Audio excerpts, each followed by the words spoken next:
So, I'm going to read some more of The Plague. I know it's really early in the day, but you can watch this later for your bedtime story if you want. I just wanted to actually read. I felt a little bit motivated. And I'm going to start part 4. Actually, no, I'm going to continue with part 4.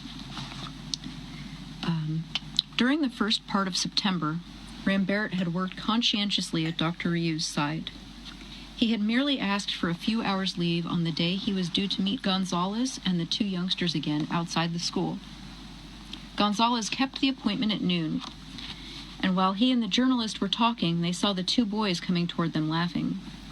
They said they had no luck last time, but that was only to be expected. Anyhow, it wasn't their turn for guard duty this week. Rambert must have patience until next week, and then they'd have another shot at it. Rambert observed that patience certainly was needed in this business. Gonzalez suggested they all should meet again on the following Monday, and this time Rambert had better move in to stay with Marcel and Louise. "We'll make a date, you and I. If I don't turn up, go straight to their house. I'll give you the address."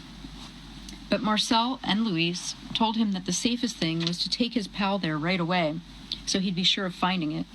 If he wasn't too particular, there was enough grub there for the 4 of them. That way he'd get the hang of things. Gonzalez agreed with this, and the 4 of them set off toward the harbor. Marcel and Louise lived in the outskirts of the dockyard, near the gate leading to the cliff road. It was a small Spanish house, with gaily painted shutters and bare, dark rooms.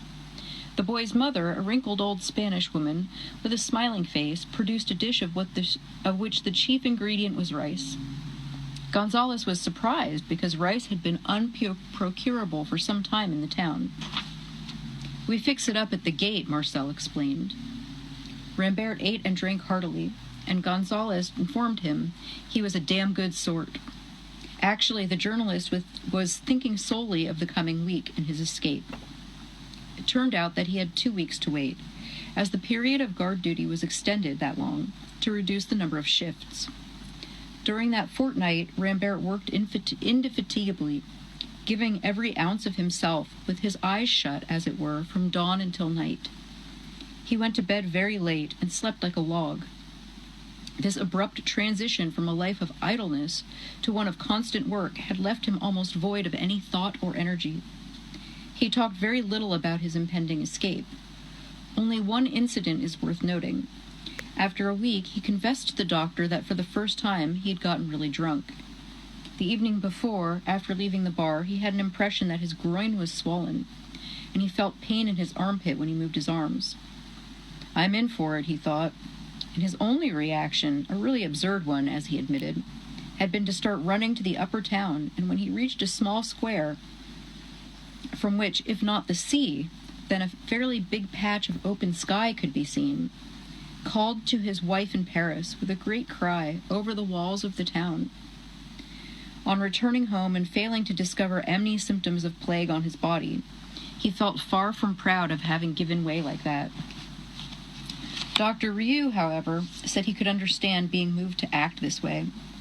Or anyhow, one may easily feel inclined to act this way. "Othon was talking to me about you this morning," Dr. Rieu remarked, when Rambert was bidding him good night. "He asked me if I knew you, and I told him I did. And then he said, if he's a friend of yours, please advise him not to associate with the smugglers. It's bound to attract attention." "Meaning what?" "It means you'd better hurry up," said Dr. Rieu. "Thank you." Rambert shook his hand. In the doorway, he suddenly swung around, and Dr. Rieu noticed that, for the first time since the outbreak, he was smiling. "Why don't you stop me? You could easily manage it." Dr. Rieu shook his head with his usual deliberateness. It was none of his business, he said. Rambert had elected for happiness, and Dr. Rieu had no argument to put up against that. Personally, he felt incapable of deciding which was the right thing and which the wrong thing in such a case as Rambert's. "Well, if that's so, why would you tell me to hurry up?" And now Dr. Rieu smiled. "Because I, too, would like to do my bit for happiness." The next day, although they worked together for most of the time, neither one of them brought up the subject. On the following Sunday, Rambert moved into the little Spanish house. He was given a bed in the living room, and the brothers did not come home for meals.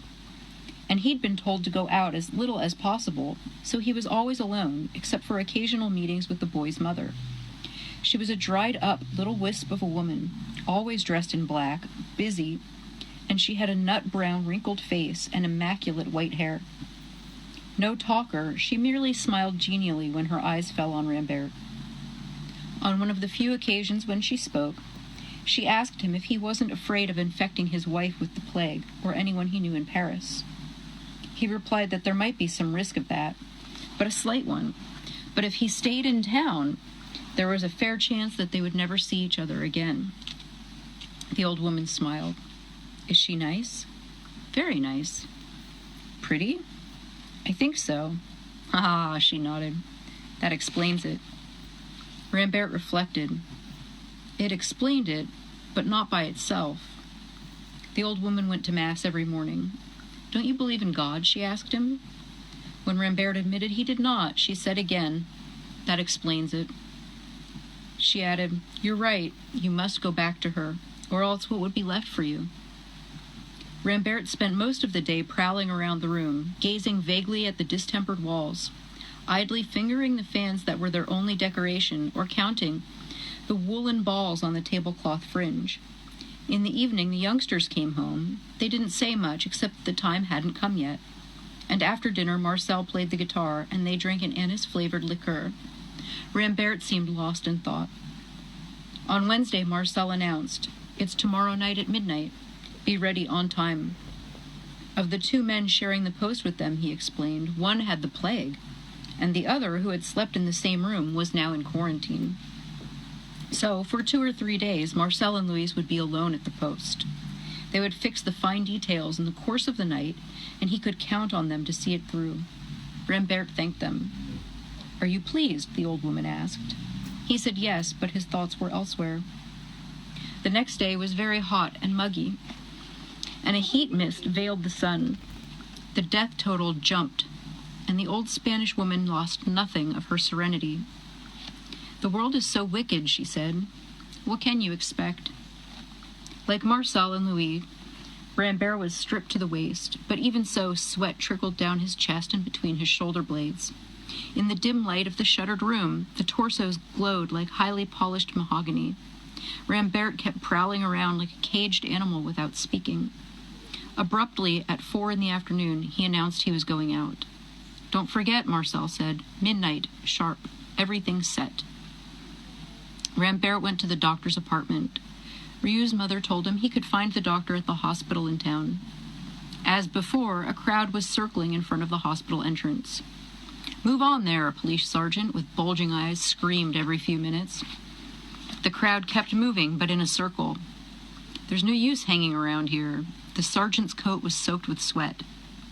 They knew it was no use, but they stayed anyway, despite the devastating heat. Rambert showed his pass to the sergeant, who told him to go to Theroux's office. The door opened on the courtyard, and he passed Father Panelou, who was coming out of the office. Theroux was sitting at a black wooden desk with his sleeves rolled up, mopping with his handkerchief a trickle of sweat. The office, a small white-painted room, smelled of drugs and damp cloth. Still here? Asked Theroux. Yes, I'd like to have a word with the doctor. He's in the ward. Look here, don't you think you could fix up whatever you've come for without seeing him? Why? He's overdoing it. I spare him as much as I can. Rambert gazed thoughtfully at Theroux. He'd grown thin, his eyes and features blurred with fatigue, his broad shoulders sagging. There was a knock at the door. A male attendant wearing a white mask entered and laid a little sheaf of cards on Theroux's desk, and his voice coming thickly through the cloth mask said, 6, and then went out.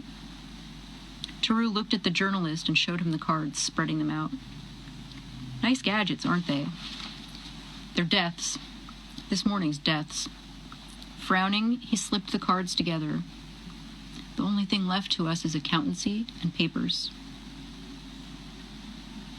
Theroux rose to his feet. You're leaving soon, though, I take it? Tonight at midnight, said Rambert. Theroux said he was glad to hear it, and Rambert had better look after himself for a bit. Do you mean that? Theroux shrugged his shoulders. At my age, I have to be sincere. Lying is too much effort.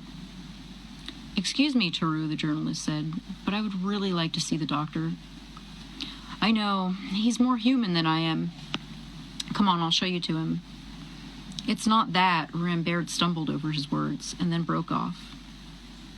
Theroux stared at him, and then unexpectedly his face broke into a smile. They walked down a narrow passageway, the walls painted pale green, and the light was glaucous, like that in an aquarium. Before they reached the glazed double door at the end of the passage, behind which shadowy forms were moving, Theroux took Rambert into a small room, the wall space of which was occupied by cupboards.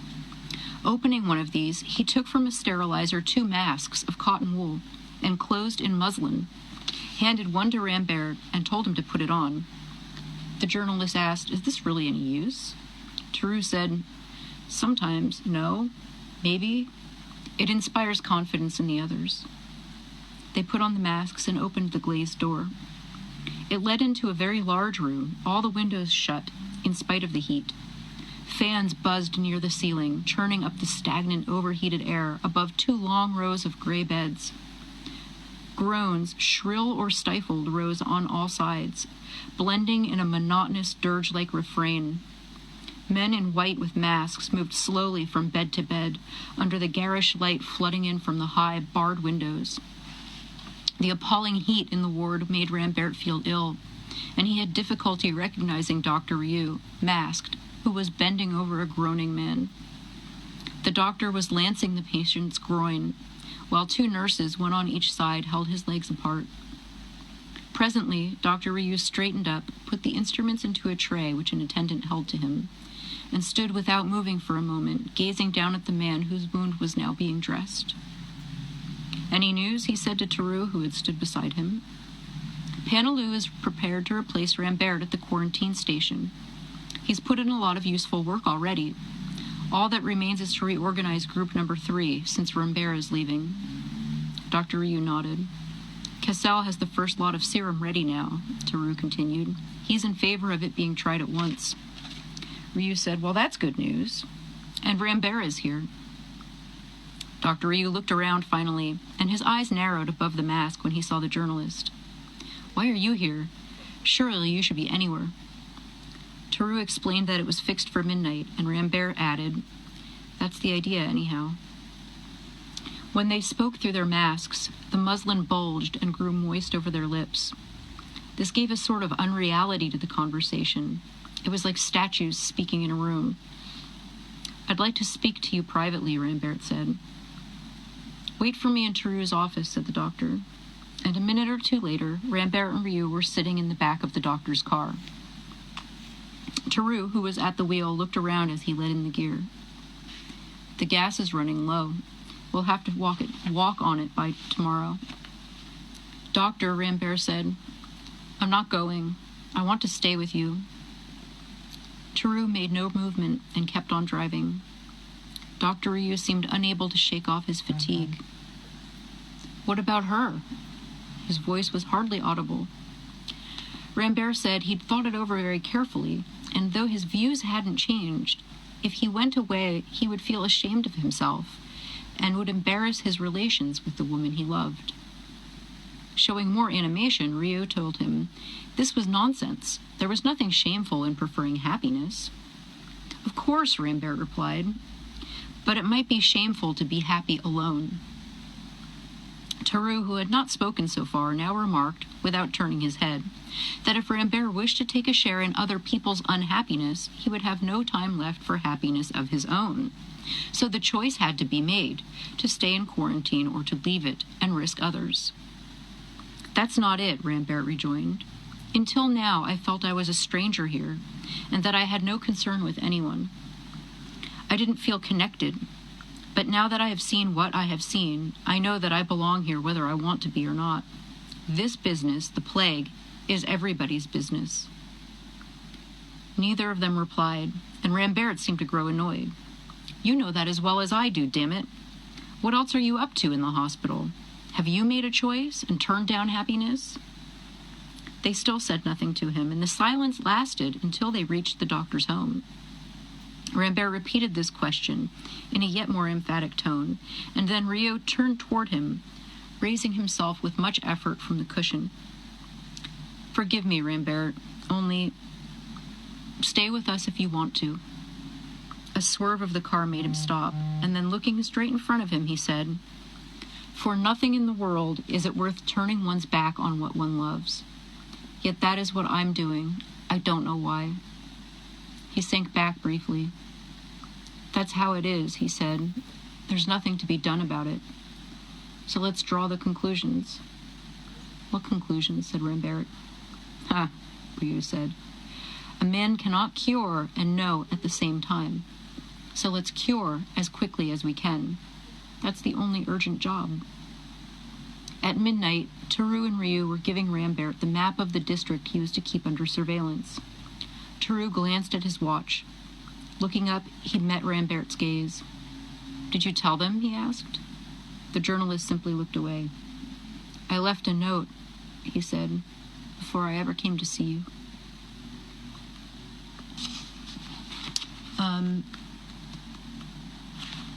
Should I read another section? It's a few pages. I'll read the next section too. Toward the close of October, Castell's anti-plague serum was tried for the first time. Practically speaking, it was Dr. Ryu's last card to play. If it failed, the doctor was convinced the whole town would be at the mercy of the epidemic, and it would continue its ravages for an unpredictable period or die out abruptly of its own accord, or kill everyone. The day before Castell called on Ryu, Othon's son had fallen ill, and all the family had to go into quarantine. And so the mother, who had only recently come out of it, found herself isolated once again. In deference to the official regulations, the magistrate had promptly sent for Dr. Ryu the moment he saw symptoms of the disease in his son. Mother and father were standing at the bedside when the doctor entered the room. The boy was in the phase of extreme prostration and submitted without a whimper to the doctor's exam. When Ryu raised his eyes, he saw the magistrate gazing intently on him, and the mother's pale face. She was holding a handkerchief to her mouth, and her dilated eyes followed each of the doctor's movements. "He has it, I suppose," said the magistrate. "Yes," Ryu gazed down at the child again. The mother's eyes widened more, but she said nothing. Othon, too, kept silent for a while before saying in an even lower tone, "Doctor, we must do as we are told to do." Dr. Ryu avoided looking at Madame Othon, who was still holding her handkerchief to her mouth. "It won't take long," he said, rather awkwardly. "Just let me use your telephone." The magistrate said he would take him to the telephone, and before going, the doctor turned to Madame Othon. "I regret it very much indeed, but I'm afraid you'll have to get your things ready. You know how it is." She seemed disconcerted and was staring at the floor.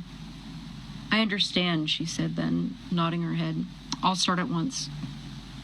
Before leaving, Dr. Ryu, on a sudden impulse, asked the Othons if there wasn't anything they'd like him to do for them. The mother gazed at him in silence, and now the magistrate looked away. "No," he said, and then swallowed hard. "Just save my son." In the early days, a mere formality, quarantine had now been reorganized by Ryu and Rambert on very strict lines. Since the plague had gone pneumonic, they insisted on having members of the family of a patient kept apart. If one of them had been infected, the risks of an extension of the infection must not be multiplied. Ryu explained this to the magistrate, who signified his approval. However, he and his wife exchanged a glance that made it clear to Ryu how keenly they both felt the separation imposed on them. The woman and her little girl could be given rooms in the quarantine hospital under Rambert's charge. For the magistrate, however, no accommodation was available except the isolation camp the authorities were installing in the municipal stadium, using tents supplied by the highway department. Dr. Ryu apologized for the poor accommodation, but Othon replied that the rule was for everyone, all alike and equally, and it was only proper for even a magistrate to abide by it. The boy was taken to the hospital and put in a ward of 10 beds, which had formerly been a classroom. After 20 hours, Ryu became convinced that the case was hopeless. The infection was spreading, and the body of the boy put up no resistance. Tiny, half-formed but acutely painful buboes were clogging the joints of his limbs. He was breathing hard, and obviously it was a losing fight. Under the circumstances, Dr. Ryu had no qualms about testing Castell's serum on the boy. That night after dinner, they performed this inoculation, a lengthy process, but got no reaction. At daybreak on the following day, they gathered around his bed to observe the effects of this test inoculation on which so much hung. The child was tossing about convulsively on the bed. From 4 a.m, Dr. Castell and Theroux had been keeping watch and noting stage by stage the progress of the malady. Theroux's bulky form was drooping at the head of the bed, and at its foot, with Dr. Ryu standing beside him, Castell was seated, reading, with every appearance of calm, an old leather-bound book. One by one, as the light increased in the former classroom, others arrived. Panelou, the first, leaned against the wall on the opposite side of the bed. His face was drawn with grief, and the accumulated weariness of many weeks, during which he had not spared himself, had seamed deeply his prominent forehead. Grand, the bureaucrat, came next. It was 7 o'clock, and he apologized for being out of breath. He could only stay a moment, but wanted to know if any results were observed. Without speaking, Dr. Ryu pointed to the child. His eyes were shut, teeth clenched, his features frozen in an agonized grimace, and he was rolling his head from side to side. When there was just light enough to make out the half-obliterated figures of an equation on a blackboard that still hung on a wall at the far end of the room, Rambert arrived. He posted himself at the foot of the next bed, took a package of cigarettes from his pocket, and then glanced at the child's face and put it back. From his chair, Dr. Castell looked at Ryu over his spectacles. "Any news of the father?" "No," said Ryu. "He's in the isolation camp." The doctor's hands were gripping the rail of the bed, his eyes fixed intently on the small, tortured body. Suddenly it stiffened, gave a little at the waist, and the arms and legs spread out in an X. From the body, naked under an army blanket, rose the smell of damp wool and sweat. The boy gritted his teeth again. Gradually he relaxed, bringing his arms and legs back toward the center of the bed, still without speaking or opening his eyes, and his breathing quickened. Dr. Ryu looked at Theroux, who hastily looked down. They had seen many children die. For many months now, death had shown no favoritism. But they had never yet watched a child's agony minute by minute, as they had now been doing since before the dawn. Needless to say, the pain inflicted on these victims always seemed to them to be exactly what it was, an abominable thing. But until now, they had felt its abomination, so to speak, in an abstract way. They had never had to witness over so long a period the exact death throes of a single innocent child. Just then the boy had a sudden spasm, as if something had bitten his stomach, and uttered a long, shrill wail. For endless moments he stayed in a queer, contorted position, his body racked by tremors. It was as if his frame was bending before the fierce breath of the plague, breaking under the gusts of fever. As this wind passed, there came a lull. He relaxed a little. The fever seemed to recede, leaving him gasping for breath on a dank shore, lost in a languor that already looked like death. When for the third time the wave broke on him, lifting him a little, the child curled himself and shrank to the edge of the bed, as if in terror of the flames of fever advancing on him. A moment later, after tossing his head wildly, he flung off all the blankets. From between his eyelids, tears welled up and trickled down the sunken, gray cheeks. When this spasm had passed, utterly exhausted, tensing his legs and arms, on which within 48 hours the flesh had wasted to the bone, the child lay flat on the tumbled bed in a parody of crucifixion. Bending, Theroux gently stroked with his big paw the small face stained with tears and sweat. Dr. Castell had closed his book, and his eyes were now fixed on the child. He began to speak, but had to cough before continuing, because his voice rang out so harshly. There wasn't any remission this morning, was there, Ryu? Ryu shook his head, adding, however, that the child was putting up more resistance than one would expect. Panaloo, slumped against the wall, said in a low voice, "So if he does die, he will have suffered longer." The light was increasing in the ward. The occupants of the other 9 beds were tossing and groaning, but in tones that seemed subdued. Only one at the far end of the ward was screaming or uttering little faint exclamations at regular intervals, conveying surprise more than pain. One had the impression that even for sufferers, the frantic terror of the early phase had passed, and there was a sort of mournful resignation in their attitude toward the disease. Only this one child was fighting. Now and then Dr. Ryu took his pulse. This didn't serve any purpose, but it was an escape from a feeling of helplessness. When he closed his eyes, he seemed to feel the tumult of that pulse mingling with the fever of his own blood.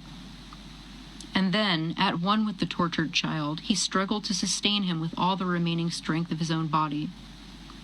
But, linked for a few moments, the rhythm of their heartbeats soon fell apart.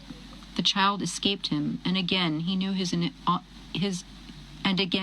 impotence. So he released the small, thin wrist and moved back to his place to wait.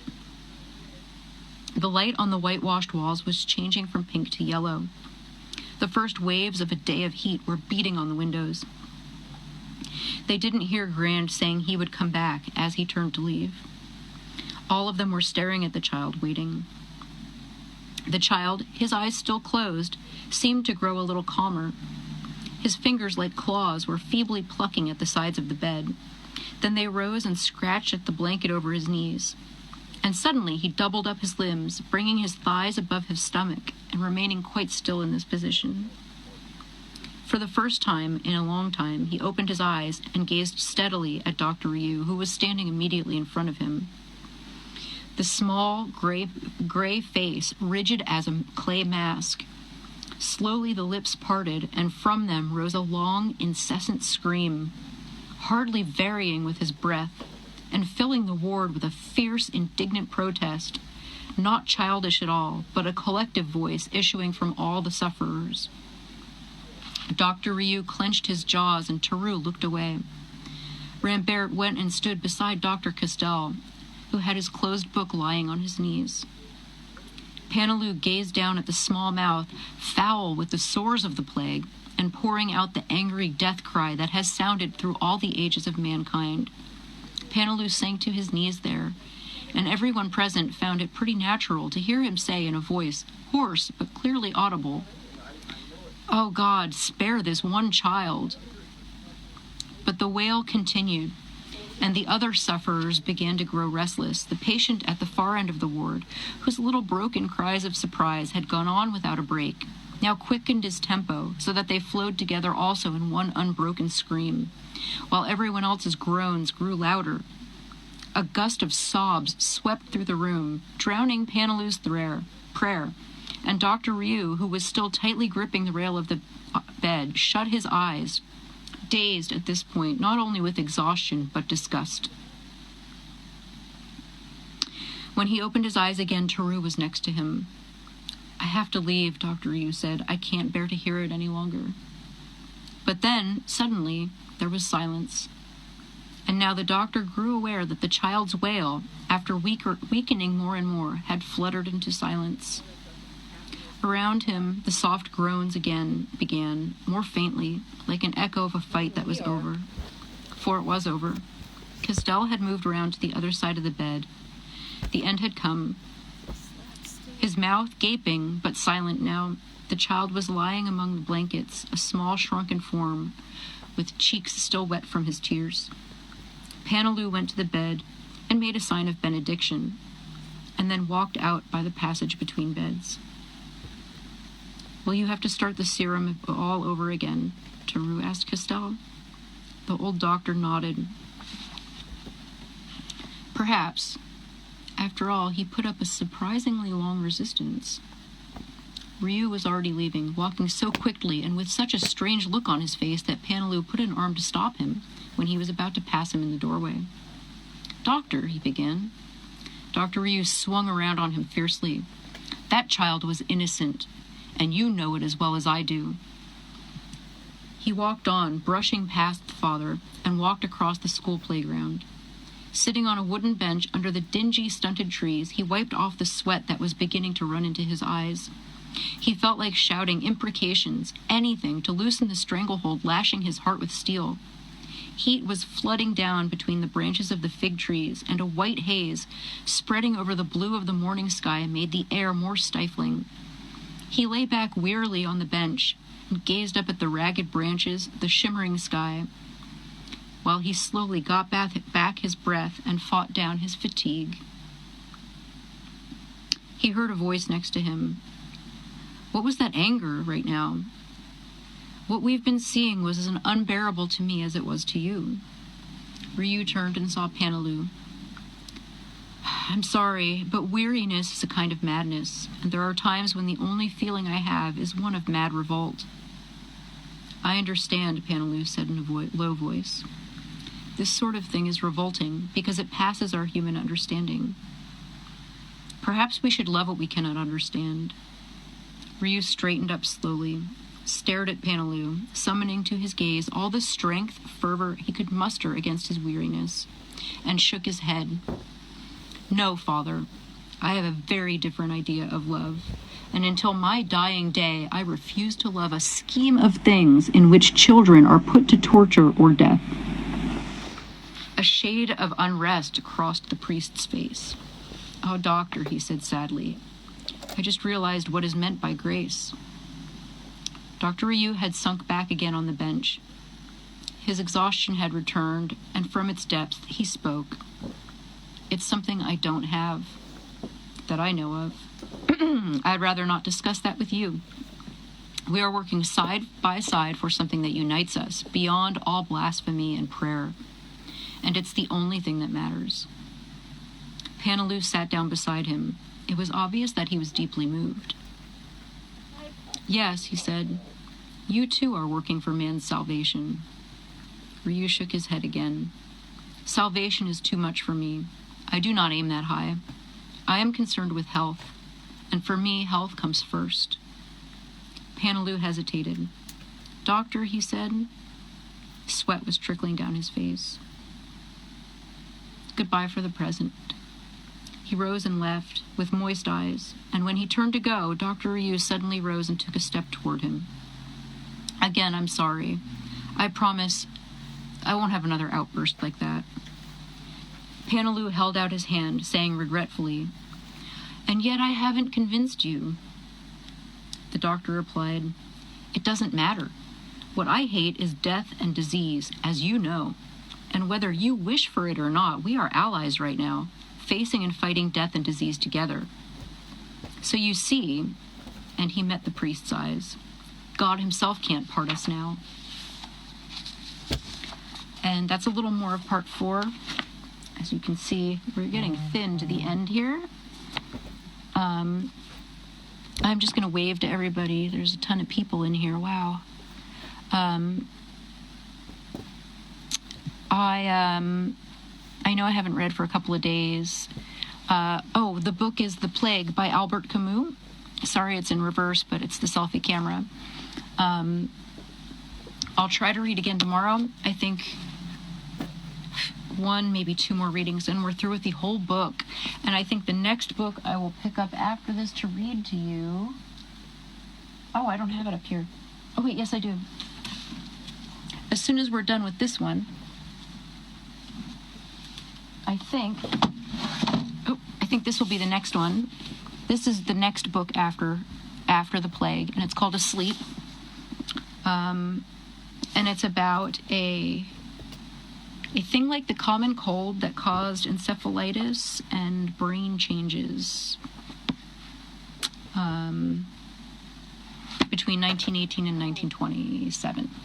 So it got ignored because the Spanish flu, Kansas flu, was happening in World War I and all that. But people who were affected by it, if you've ever seen Awakenings, it's about this disease. But this is actually a book about the disease itself, not about Robin Williams waking people up with some magic drug. It's a really good book, and we're going to read that as soon as I finish the book we're reading right now.